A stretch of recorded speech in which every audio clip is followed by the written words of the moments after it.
Mornings, eh? It's been a bit of a difficult morning trying to get my head right. And it just made me think and appreciate this morning how sacred morning rituals are. So what are your favorite morning rituals? What do you do to get your head right? So I really do think that having a routine or a ritual in the morning to get your self in order is really really important. So I actually really do like to write my plan for the day, the next day, the night before, or the day before when I close up for work. So when I wake up in the morning, the first thing I can actually do is get straight into a morning ritual, because before I wake up and start writing what I do for the day, but I feel like that would kind of get me into like a worky space. So I start Mm. with a very slow morning ritual, which is kind of first, of course, making myself a nice cup of coffee, getting myself some warm water to kickstart my system, and then choosing something that the day is asking for. So it could be meditation, it could be journaling. Recently, I've started even kind of going for a run if that's what's required first things first. So I really think it depends on what I feel I'm lacking when I wake up. So sometimes I need some grounding, that'll be meditation. Sometimes I need some happy hormones, that'll be a run. Sometimes I need to just gather my thoughts and recalibrate from the day before, and that's when I meditate. So, yeah, I think it's a combination of these three things depending on how I feel. What about you? Oh, well, this morning I was like, I need Cleo Soul. I needed to just listen to some nice melodies, and I needed something like soothing. So I used your Saw No More oil, which I know you've discontinued from Element, but I love it. I still have like 3 bottles that are like nearing their end. I've got one poor little bottle here next to me. And We'll make you yeah, some I more, don't don't even worry. know what the combination is, but that always just gives me like just such relief. What is it? You're gonna tell us the secret? Yeah, the one of the main scents in it is actually sandalwood. So I think that's probably why you find it so calming, and like it really grounds you and brings you back to center. So yeah, I think it would possibly be the sandalwood. And I also think the texture of it is great because it doesn't leave you feeling very like Yeah, it's over not moisturized. sticky. Yeah, exactly. Yeah. I can just it's like a nightly thing for me, Oh, especially like during my time of the month. And I think yeah. that's why you made it, right? It was Yeah, part of your yeah, PMS pack. yeah. Yeah, yeah. No, that's love. What else was in your PMS pack? We had a PMS roll-on oil, and yeah, that was it. These two things. Do you find that your morning rituals change depending on where you are in your cycle? Honestly, I haven't been paying that much attention to it until recently, when we kind of spoke about having Mm. different types of grains and nutrients during different times of cycle. I don't know if you remember that, but yeah, I do feel like exercise is something that I've recently incorporated into my morning routine, and I No, do but you feel weren't, it wasn't so like you also used to do a lot of exercise, like back like maybe but like 10 years 5 years ago. ago, yeah, So it's not yeah, like, when yeah, you've reintroduced it, shall we I've say? reintroduced it, yeah, because I kind of feel like I fell a bit lazy, and I also like would always leave my workouts for the evening. But yeah, I do Mm. really feel like by the evening there's like a million excuses. I'm exhausted, but and then I also do feel like sometimes like if I skip the morning, I try to do it in the mid afternoon to give me that pick me up in the middle of work, because I'm like on the desk all day and I could do with a bit of movement. So yeah, it does really really help as a pick me up. Yeah, definitely morning workouts for me because again, I'll think of 101 reasons not to go, and it becomes this like mental challenge in the evening. Yeah. Although, like going to play badminton or like Yeah. going to a Pilates class, Yeah, that's not a always nice in the personal workout. evening. If you have Yeah. accountability to reach a class in the evening, I think you do it. But if it's a personal workout on your own, like bringing yourself to the gym, it's kind of hard, or like taking yourself out. But you also have a dog, so it's really nice because you kind of have to get Yeah. out and get your steps in. So Yeah. yeah. Yeah. Yeah. You were recently the cricket captain of your women's team. How was that? Yeah, it was really good. It was really Did you funny get because much exercise as a captain, or were you just standing there? no, I did actually. I did bat and I did bowl as well. So and I did field as well. So yeah, it was great. I got a lot of exercise in, and actually, my body really hurt the day after. So I think that was proof of how unfit I am, and probably need to move a bit more. But yeah, it was super fun because I think I've been really trying to do things that are pushing me outside my comfort zone. And I feel like the more I do it, the more opportunities come my way to then push myself more, and like I feel a little bit less scared when I'm pushing myself out. Like it's like every time you do something, it's like you get a bit Mm. more confidence that the next time it won't be that much harder. And I'm starting to feel that, and I feel like it's really really good. And I also reflect on all these um like I also reflect on it in my morning routine or my morning Yeah. ritual as well. Like I will have like a time where, either I'll write my main learnings from the day before when I did something that pushed me out of my comfort zone, or something that I'd like to be better at the next time I did something along those Yeah, yeah, lines. Yeah. yeah. I do think like journaling is one of the most underrated forms of 100%. introspection. Yeah. And as a writer, it's probably really shocking to hear that I'd never really journaled properly before. Um, I I Do always you used want to to think, share? Yeah. Do you want to share your yeah, apprehensions around journaling with us? yeah. I always used to like do very performative journaling. So I would be like writing to my future self, or like trying to impress my diary, or like trying not to write the bad bits and just write the good bits in case like someone reads it or my future self reads it and I want to tell a good story about where I'm at currently. And so it was never real. It was never honest. It was like I either wanted my handwriting to look pretty and perfect, or I wanted my doodles to be just right. And it was only recently when you said to me, just try and just empty your brain. And I was struggling with sleep over the last few months, and because I was like stirring and I was laying awake thinking about things. But the minute I like wrote them down, they almost like vanished from my head. And I think I always knew that in theory, but to have experienced it in Yeah. practice was just a whole other ball game. It's not just a thing that's like nice to say. It genuinely is so true. Like as soon as it was down, even when I was like trying to self-sabotage in bed, like lying there thinking, oh, what do I have to worry about? I couldn't actually like think of what I had to worry about because it had gone, it vanished, it Yeah. was on that page and it was out of my Super. out Yeah. of my mind. And it was such a revelation for me, and I did it for like 3-4 weeks after that. And I've got to say, my sleep quality has improved so much. But yeah, my journaling was in the evening. I did try the morning, and that did also work. But I think my morning journals turned into a bit of a to-do list. Mm, yeah. So, you know how we're haunted by our to-do lists, like they Yeah. just follow Always. us everywhere we Yeah. go. That's also something I've had to like really try and let go of recently, is like The I don't need list. to write down everything in my day.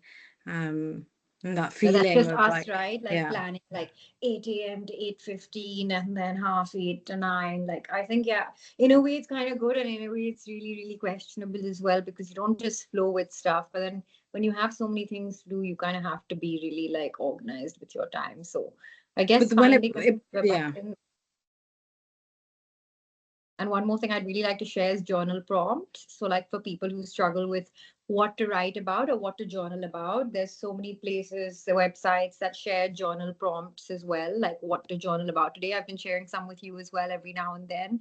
So, just that one question puts you in focus of maybe gratitude or whatever the topic could be for the day without going into that list making. And I always save the goal mapping for the beginning of the month. Like the first day of the month needs to be really like a cloudy, like a little cloud with arrows coming out and the goals for the month. So that way when you kind of go in every day, you don't need to go back into Yeah, trying remind to think of that. what to Yeah. what to write. Yeah. Yeah.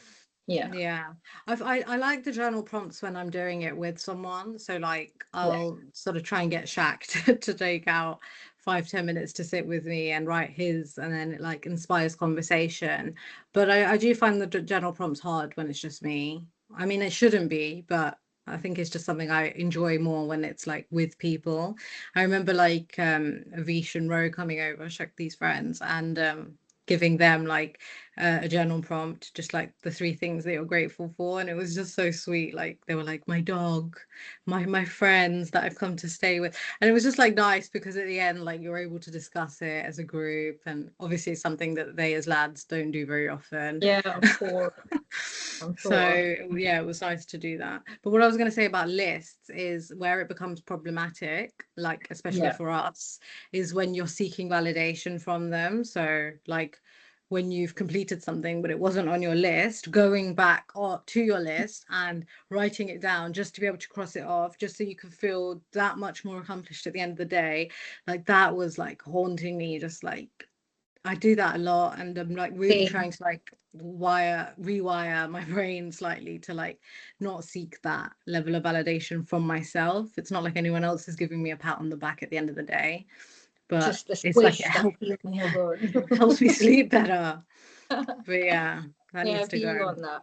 Yeah. Well, it's a good thing to be able to introspect on that. We also know that, we're seeking validation from a piece of paper and doing that tick mark. And yeah, it's probably something that Yeah, we know that we should work on. But also, maybe it's just nice to kind of give yourself that, uh, you know, pat on the back, like it's yeah, been done. yeah. Well, it's officially your birthday month. It's Mm. July. And How we do you just we feel? just passed your birthday as well a couple of weeks Yes. ago, like literally 10 days ago. So We belated have happy this birthday. Thank you. We have this really lovely period between our birthdays where we always try and like meet or get away and travel. It's not happened this year, but we are planning for Yeah. September, so that'll be really exciting. Um, but yeah, how have birthdays changed for you? Hmm. So as you know, I always love to keep it quiet and not be in the limelight and just have really like simple. I actually really like to be away and I really like to not have access to my phone. And as much as I love and appreciate everyone's wishes, I feel like we kind of end up spending the entire day like thanking people and then like being like, yeah, I did this, and then repeating what you did like to the 100 people that have called you. So, with all due respect and so much love for everyone that calls and wishes on birthdays, I've always just been one that never comes to the phone. And yeah, I just always do prefer solitude. But this year, ironically, I just feel like celebrating actually.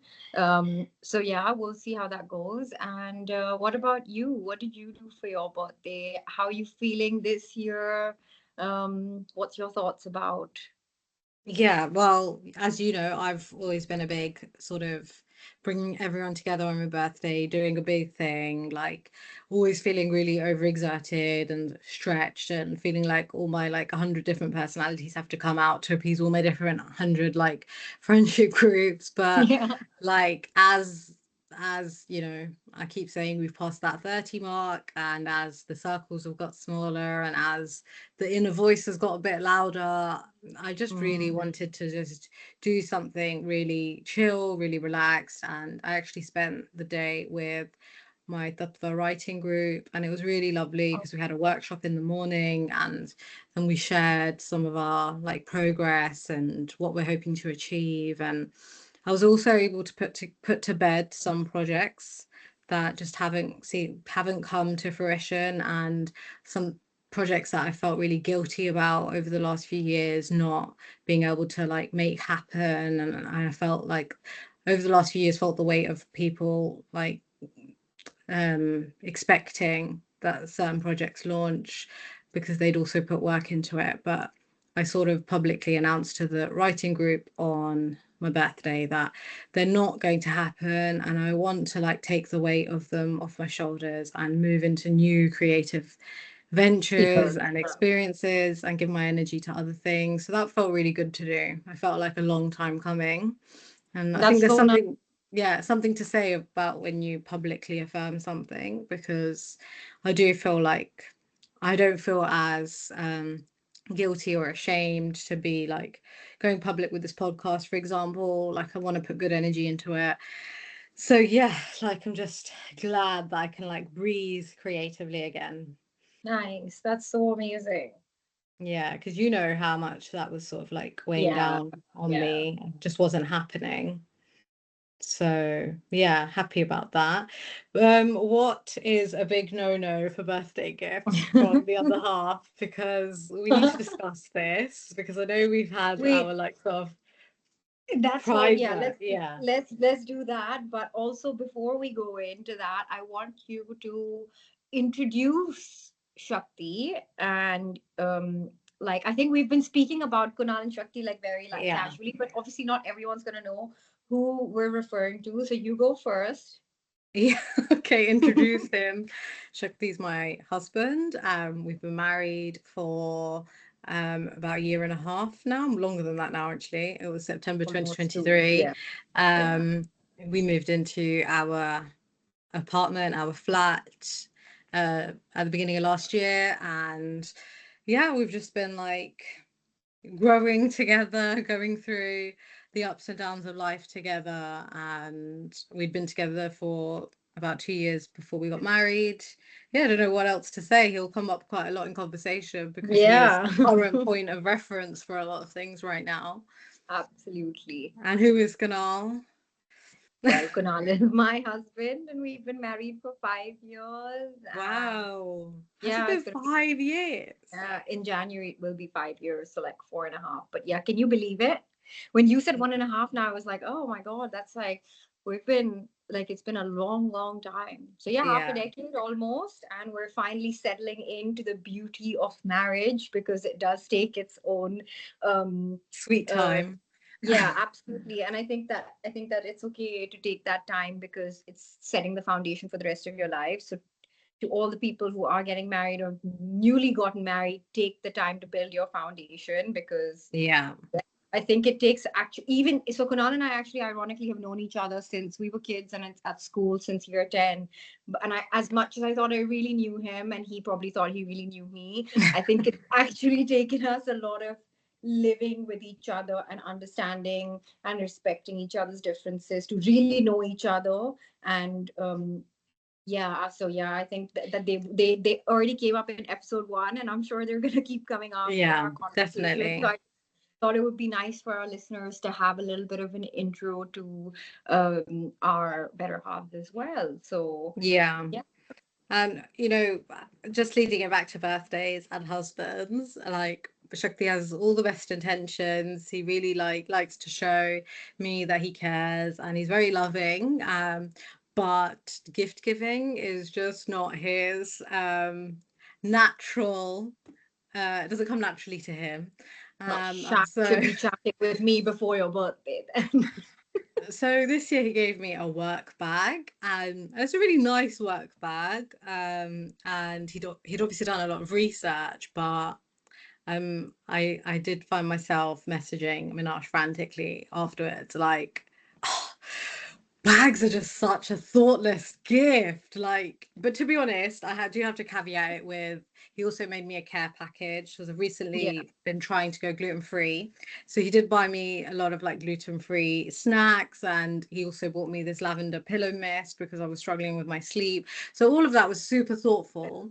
But I yeah. just thought the main part being like a work bag when I don't need a work bag because my work bag is very sufficient and like nice and everything that I need it to be right now. And it really triggered this like whole spiral of conversation between me and Minash about why bags are such thoughtless gifts from partners.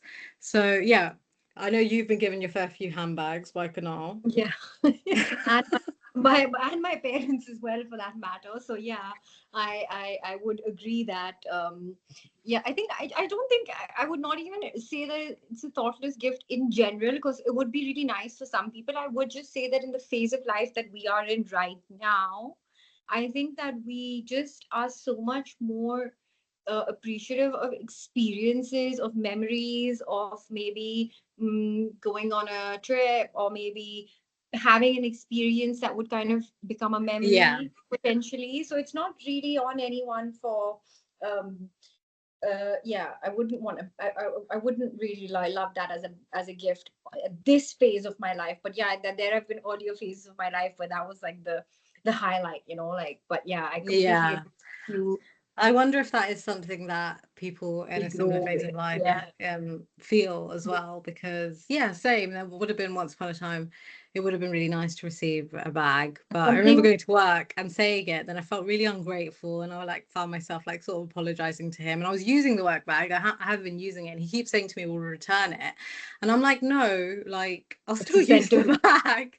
But Yeah. like, for example, Shakti's been saying to me recently that he really regrets not like not regrets, that's a strong word, but he was really like he really loved geography as a subject at school, and how just, you know, being the way he was with his friends and just not necessarily like paying attention, he feels like he missed out on like learning something that he's now interested in, Okay. like that being geography and like humanities and stuff, and he'd be really interested in like, you know, being a fly on the wall in a geography class, a GCSE geography class right now.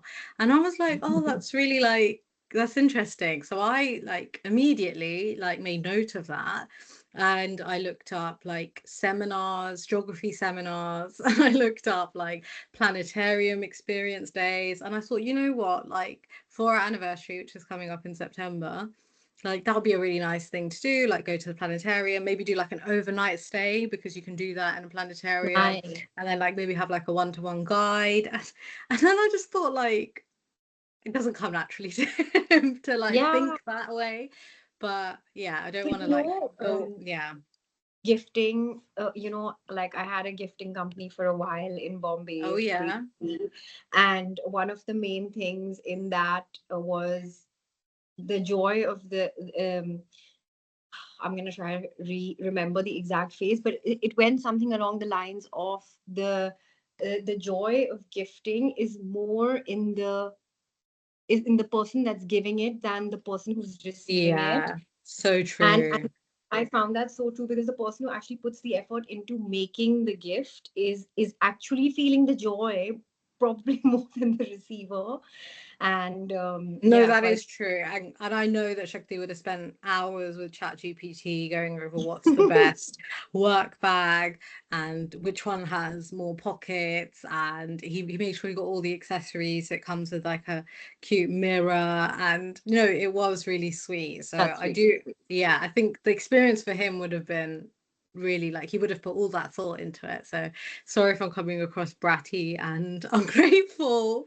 I Oh do no, I love, think it's a yeah. really sweet, it's a really sweet gesture from him, and I think that it is a really valid point in terms of also introspecting on like the wants becoming less materialistic or less Mm, um, like tangible. It doesn't have to be something in your hands that you can see or hold. It's something that you can hold on to in your heart as well. Like something I love about you is that every time you are really thoughtful gift giver, but the cards that you write with every gift, like I have all your cards like stacked up over the yeah, years, and I really believe that like that message that you put into every card so is so relevant to that year and what has been yeah, through that year. So like sometimes it's just like even the smallest thing, like a paper card. Like so we don't have that concept very much here in Bahrain or even in India for that matter. So like, but I know that cards are such a big thing in the UK, and like you always yeah. make that effort. So like I do feel like that's something that, you know. I think that's also like a credit to the long distance part of our friendship, because Yeah. you actually want to put in that much more effort when you see each other. And I know we've spoken about that, but and I think also we meet at such poignant times of our lives, because there's always either like finishing a chapter, or we're beginning a new Yeah. chapter when we So meet. true. And so Yeah. it's really nice to like spend that time either on the plane or just before flying to meet you, or before you arrive, where you can just like Like that. Yeah. reflect. Yeah. And also like the gifts that we've given over the Yeah. years have become so much more like tailored to where we're at in life. So I know like Correct. you always, because we don't see each other very often, we always like make the effort to like collect things over time that That's reminds so us of that true. person, Yeah. to gift them at Yeah. one point. So I know Yeah. last time I came to Bombay, it was all like new apartment stuff and like flannels and like oven gloves and all the Yeah. like cute fam home stuff. Home stuff. And it's Yeah. just once 10 years ago, it just wouldn't have been that at all. It would have Yeah. been, That's so true. yeah, it would have been much more to do with our inhibitions at that time. Yeah. That's so true. Yeah. I'll never forget Um, the one time you packed me something. You packed me something and couriered it all the way to Bombay, and it was a birthday box. And I opened it, and the first thing that was on top was like a layer of quavers, and I was just like, "Oh, there is nobody that would know that this is one of the top things I want for my birthday is some OG quavers." So yeah, I really do think that, like, yeah, I really do think that we just understand what it is at that given point or phase of life. Talking about cravers just reminded me of a conversation we had today actually about how our taste buds are changing and how like we're not as like taken by salty and sweet things anymore. And I know we're not like, you know, in our like sort of like 50s, 60s for our taste buds to necessarily be like changing through time, Yeah, but I do feel there's been a shift in how what we crave. And yeah, I know that you're sort of experiencing a similar thing. yeah. How have things changed?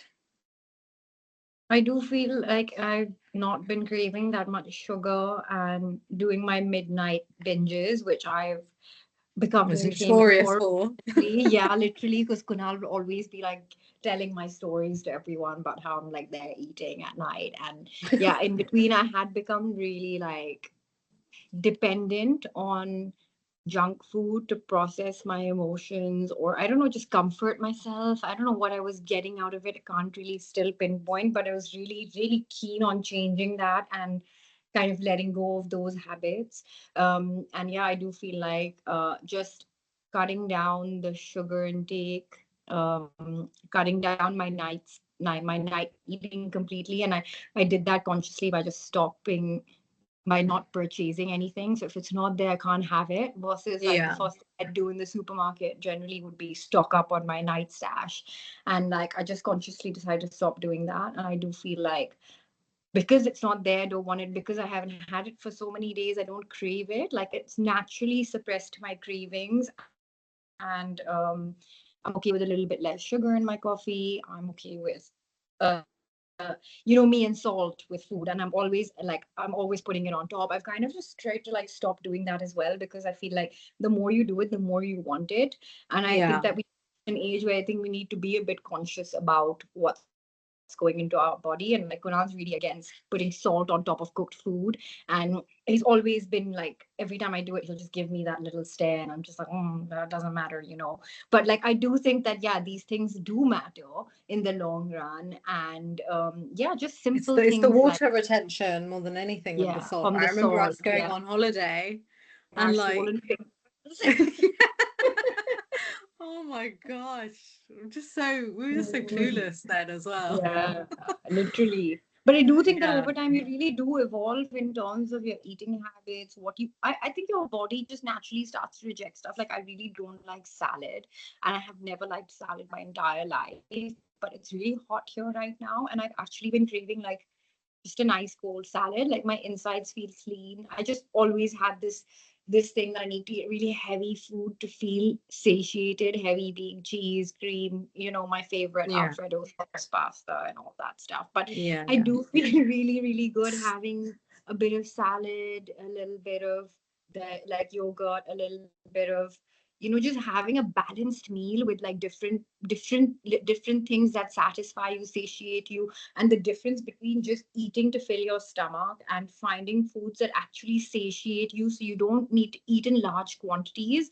Like I think Yeah. that's something that I've taken a really long time to understand, is just not stuffing your face to fill that stomach, but to satiate your taste buds, to satiate, you know, yourself, and to eat foods that Yeah. are good for your digestive system as well. Because I think you start to realize how long it takes you to digest certain types of food, how eating late really affects how you sleep, how you wake up. 100%, yeah. And also like just learning that digestion starts in the mouth with the taste buds, and like Yeah. just slowing down the pace and just taking a breath between bites. Like, yeah, I think also like a lot changes when you start living with someone and you start adopting their eating habits, and like, or you're trying to merge your eating habits. I think Yeah, that's true. that's probably where, yeah, I think that was something that was happening for like a while with us. Like we were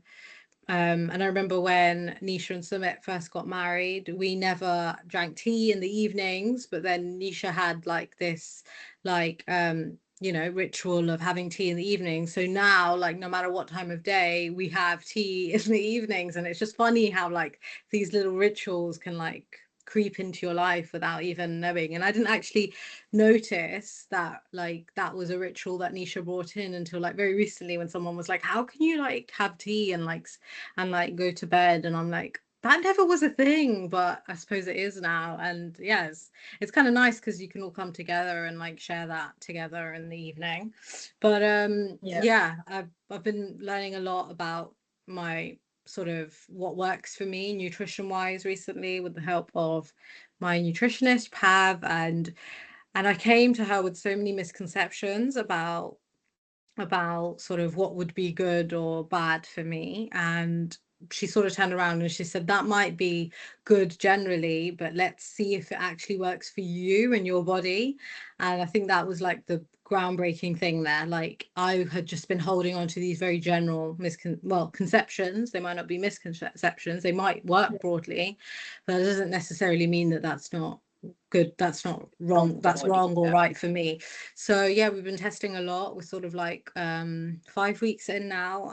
It's like a 12-week sort of 12-week like stint with her, where we're going to like test all different types of foods and how it works for me. And most recently we've reduced the amount of gluten that I'm eating, and I've just found the effects to be like mind-blowing. It's something that I've never omitted from my diet before. It's just something I've never even thought to omit. I thought that you would only omit gluten if you have an allergy to it, or you'd only omit Yeah. anything if Yeah. you have an allergy to it. And so what was life without bread or whatever, even like oats, like, and things you wouldn't think have gluten in them, but yeah, Mhm. oats are like very gluten rich. And I know that it's not the gluten that people are intolerant to, it's something that comes with the gluten, and so you can still have things like sourdough and it not spike Okay. your spike Interesting. your a reaction, um even though that's full of gluten, because it doesn't have the other thing that actually triggers the intolerance. But yeah, so naturally Shakti's been sort of following suit with the gluten-free wraps and the gluten-free Nice. bread and the gluten-free pasta, and we've just been cooking way more whole foods. And honestly, like, the difference has been mind-blowing, to the point where he made gluten noodles, well, new normal Yeah. noodles, Yeah. yesterday, and he was Yeah. exhausted like half an hour Oh. later. And I was like, we haven't felt that in the last month. Like, we haven't felt that tiredness after eating. And it was so normal, especially at work, to have a sandwich and then by 2 o'clock And to then feel feel like you're like, sloppy. yeah, Yeah. you just need to like go and have a nap, It's such an and never interesting share, honestly, and because I never always question it like and just put it down to that. carbs. But it's Yeah. not. So yeah, on a bit of a journey there. Well, I'll thanks for continue. sharing that, because I think that that's something that we all have misconceptions about. Because I'm like that. I'll just like have my lunch later because I'm like, oh, once I've had my lunch, then I'm gonna be sleepy and I don't want to work. So I'll just stretch my, Yeah. like stretch my working hours till later and have my lunch later. So yeah, no, that's something really interesting, and I think that the results show on your face. You're glowing, so must be doing I something don't right. know. And I don't know about in Bahrain, but gluten-free options here in the UK have come such yeah, a long way. Like, you have so, like, it all tastes as amazing, and it also comes down to the whole taste buds thing, like being our taste buds being a bit more mature now as well. Like, you can just sort of yeah, handle things tasting a bit different, and you don't Yeah. need your bread to taste like Hovis and like Yeah. 50/50 or seeded, like whatever it is, like Yeah. you can deal with it tasting slightly different. Anyway, it's about Yeah. the butter. It's about the butter on top. It's not about the bread. But yeah, that's sort of wraps up, I think, our our birthday episode, shall we call Birthdays it? and becoming. Yeah, birthdays and Yeah. becoming, I think. Yeah. Yeah. Um, we're going to have some special guests on the podcast very soon, talking to us about all sorts of exciting things that they're passionate about and researching. So I'm really looking forward to having more of a three-way conversation going Same forward. here. Yes. But yeah, let's move into our regular segment, which is the word of the day. Yeah. I know we both had a word, but maybe we'll save one of them for next time. Should I Okay. go with mine, or do you want to go with yours? Yeah. Go ahead. Go ahead. What, with mine? Okay. Yeah. So I came across this word, and I think actually is probably very relevant to Yeah. birthdays and to like reflecting on time that has like gone and how we used to celebrate birthdays versus now. And I think a lot of our podcast is about reflecting on earlier lives, Yeah. earlier years, and maybe even like reflecting on the future and years that we haven't lived yet. So I think the word of the day, very Yeah. aptly, is anamoya. It's it's a Greek word, anamoya, and it means nostalgia for a time that you've never known. It's a powerful word for the feelings we sometimes get around birthdays, missing versions of ourselves, or lives we didn't choose, or eras we weren't alive for but somehow feel connected to. So I think that's a really nice word for Beautiful. today. And sharing. Yes. Anemoia. It's a Greek word. So yeah, let's take that reflection into the Yeah. next week, and we'll come back to you with a new episode very, very soon. But yeah, this has been Finding the Words podcast. I've been Vidhu, And I'm Minash. and we'll And see you thank you very for joining soon. us today.